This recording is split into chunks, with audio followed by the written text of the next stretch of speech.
Israeli কর্মকর্তারা দক্ষিণ লেবাননের ব্যাপারে মার্কিন সরকারের সাথে তাদের পরিকল্পনা নিয়ে আলাপ করেছেন। দক্ষিণ লেবানন হিজবুল্লাহর ঘাঁটি হিসেবে পরিচিত। পরিকল্পনা অনুযায়ী ইসরায়েল সেখানে ব্যাপক হামলা চালিয়ে বাফার জোন করতে চায়। ইসরায়েলি কর্তারা মনে করছেন এই পদক্ষেপ ইসরায়েলকে হিজবুল্লাহর হাত থেকে বাঁচতে সাহায্য করবে। তবে যুক্তরাষ্ট্র উদ্বিগ্ন। বাইডেন প্রশাসন বলছে এতে বড় ধরনের যুদ্ধ শুরু হতে পারে।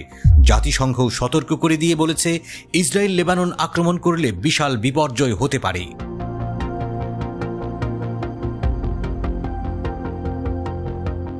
যে কোনো সমস্যা মোকাবেলার জন্য লেবাননের সাথে ইসরায়েলের সীমান্তের কাছাকাছি আরও সেনা পাঠাচ্ছে যুক্তরাষ্ট্র। পরিস্থিতি খারাপ হলে তারা আমেরিকানদের চলে যেতে সাহায্য করতেও প্রস্তুত। ইউএসএস ওয়াম্প এবং মেরিন এখন ভূমধ্য সাগরে রয়েছে। যে কোনো পরিস্থিতিতে ইসরায়েলের প্রতি সাহায্যের হাত বাড়িয়ে দিতে তৈরি তারা। এই ঘটনাগুলো ইঙ্গিত দেয় ইসরায়েল লেবানন সংঘাত শুরু হলে যুক্তরাষ্ট্র এই সংঘাতে জড়িয়ে পড়তে পারে।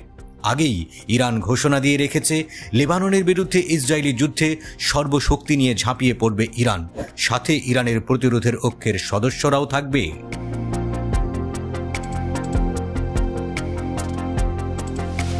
মার্কিন পররাষ্ট্র দপ্তর আমেরিকানদের এখনই লেবানন ভ্রমণের বিষয়ে সতর্ক করে দিয়েছে। তারা বলেছেন নিরাপত্তা পরিস্থিতি জটিল এবং দ্রুত পরিবর্তন হতে পারে। প্রয়োজনে তারা আমেরিকানদের সরিয়ে নিতে প্রস্তুত হচ্ছে।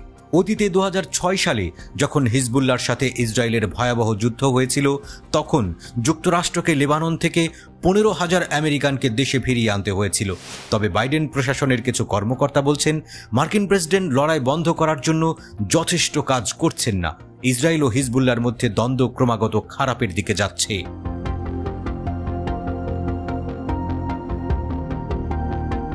গাজার কাছে যুক্তরাষ্ট্রের নির্মিত অস্থায়ী বন্দর নিয়েও সমস্যা তৈরি হয়েছে।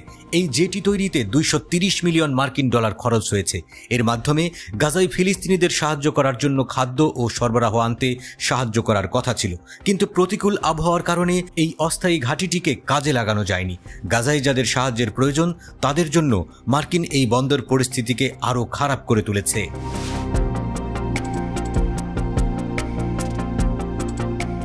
এই সব চিত্র দেখায় যে মধ্যপ্রাচ্যে পরিস্থিতি কতটা গুরুতর।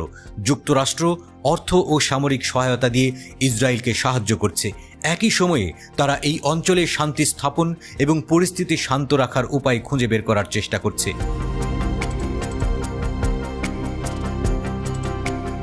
উত্তেজনা বাড়ার সাথে সাথে লোকেরা উদ্বিগ্ন, কাল কি হতে পারে। ইসরায়েলকে পাল্টা হুমকি দিয়ে বেশ আটঘাট বেঁধেই রণক্ষেত্রে নামার কথা জানিয়েছে হিজবুল্লাহ। বিশ্বের অত্যাধুনিক সব সমরাস্ত্র রয়েছে গোষ্ঠীটির কাছে। লম্বা সময় ধরে তেল আবিবের সঙ্গে যুদ্ধে জড়াতে সামরিক শক্তি ও হামলায় পারদর্শিতা বাড়ানো সহ নানা পরিকল্পনা নিচ্ছে তারা।